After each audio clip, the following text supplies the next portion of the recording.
Hey everybody, this is some guy named Rob, and yes, this is extremely late, extremely after the fact.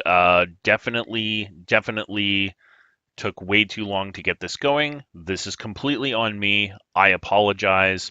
And rather than waste more time talking about how hectic my week was and how insane everything has been and how I've had absolutely no free time to record until now, let's just get right into things. Just to let you know, this is going to be a little bit different than most recap videos. I'm not going to go into a chronological breakdown of the show as it went along. I'm more going to get into what I thought was the good, the bad, and the ugly of each. If there's a segment that I missed and it doesn't end up in anywhere, it just means it was there. I didn't find it especially great, didn't find it especially bad. I certainly didn't hate it. I really liked Finn Balor versus Seth Rollins. Not only their match, which I thought was great, including the ending. I loved that roll up after the superplex. I thought it was a great way to end the match. Reminded me a lot of the Bret Hart Owen Hart match from WrestleMania 10, where the victory roll was countered by sort of stepping into it and just sort of cradling up. I love those types of finishes because it just shows that the person who won the match, it really knows what they're doing in the ring. And it tells a good story, especially in this match after the Miz TV promo. I thought it was really fantastic. I can't wait to see this match at Mania. Honestly, I think the weakest part of the match will be the Miz himself. Speaking of the associates of The Miz, I really enjoyed watching the Miz Taraj versus the Bar turning into a giant multi-tag team beatdown on the Bar, to the point where every time you thought that they were going to escape the ring and kind of scurry back to safety, yet another tag team comes out to basically kick their ass. One of the things I was disappointed by was in the subsequent tag team battle royal that there wasn't maybe a bit of a face turn for guys like the Revival. I think that would actually help their characters a little bit if they were to kind of change up, certainly change up their presentation. Because as it stands now, I don't know if it's the promos that they're given to say or what it is.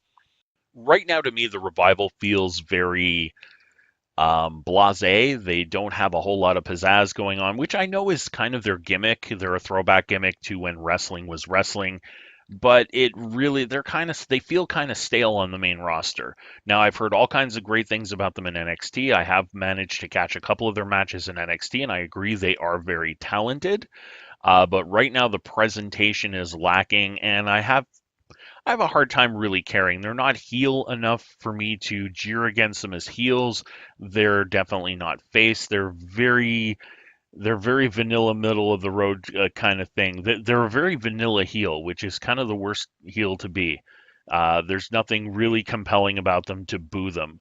If they were more along the vein of like old school Four Horsemen heels, where when they came out, they really incapacitated their opponents, like what the Bludgeon Brothers did to the Usos and New Day at Fastlane, where they went out and they kind of took people out and kept people out and then work that in the storylines. I think that could make them more compelling if they wanted to stay heels. But as it is now, they remind me a lot of the Miz Taraj. They're just sort of an annoyance. Their matches happen, and we move on to the next segment. But overall, still, that doesn't take away from my enjoyment of the segment.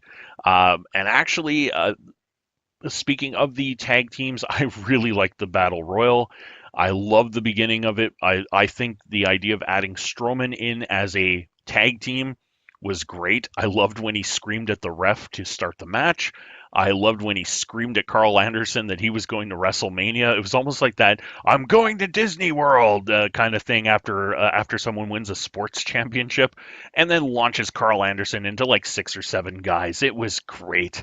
I thought it was fantastic, wonderfully entertaining. It was just between Strowman's antics and screaming and the commentators just being completely confused by everything. I I thought it was just so stupid it was brilliant. I do like that the Nia Jax Alexa Bliss program is finally getting underway. I really love the moment where she went from sad and sympathetic to just full on rage monster and just went backstage and trashed the dressing room. I thought that was great. This is the way that they're going to get Nia Jax over for a potential title run, and it wouldn't surprise me very much to see Nia Jax pick up the gold at WrestleMania.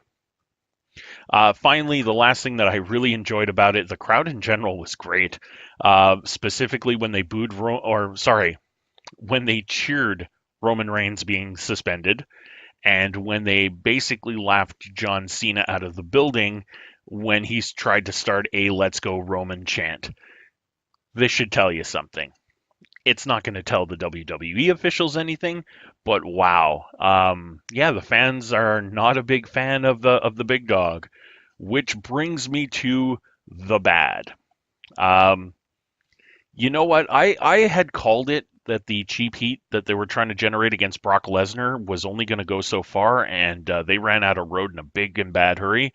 You should never have the quote unquote sympathetic babyface being cheered, or you should never have the announcement of the sympathetic babyface being cheered when he's being suspended. That is supposed to generate tons of boos, tons of heat. It didn't happen. Everybody loved Vince McMahon for getting rid of Roman Reigns. It's amazing. You know, you're going 4 WrestleManias in a row, and nobody will accept him as a main event champion. They just don't care. They're fine with them in the mid card. They like them as the IC title holder, but they don't want him as the face of the company.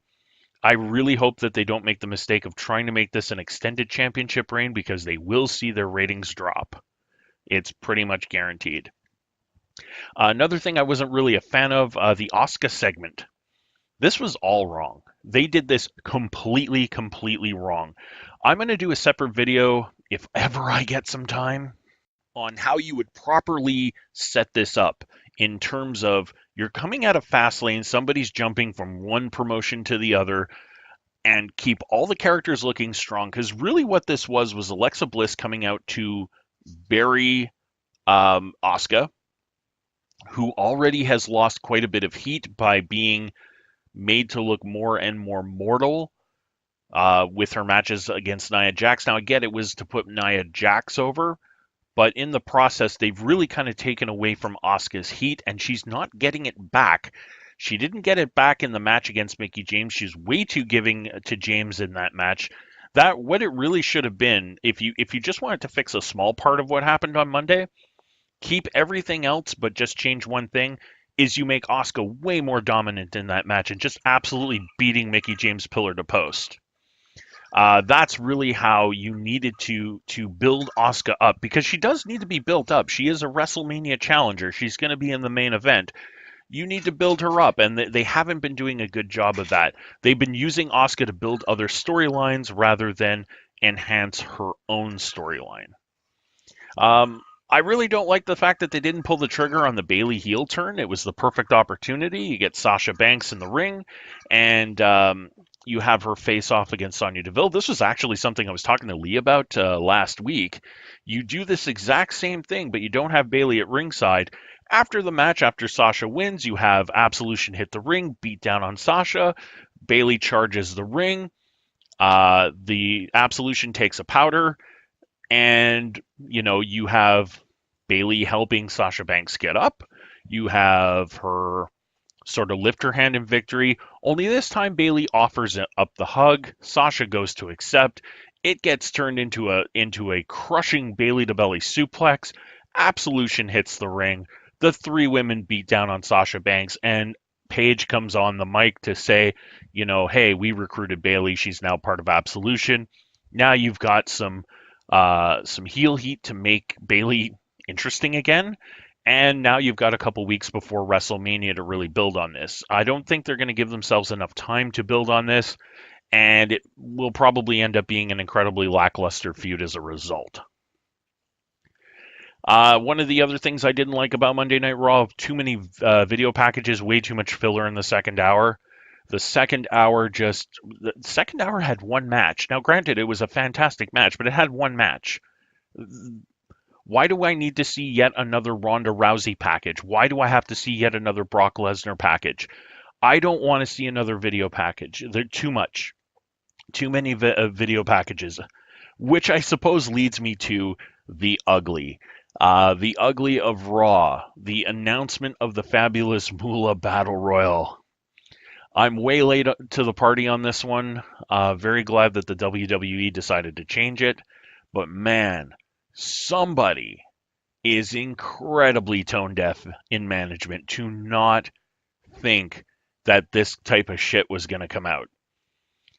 There have been allegations against the Fabulous Moolah for quite some time. They're not just going to go away because you want to include her as part of your women's revolution. And now you've got to backpedal from all of that, including all of the superstars, modern and some of the legends or the Hall of Famers who have come out, praising Moolah. Now they've all got to backtrack too. So this was a major screw up.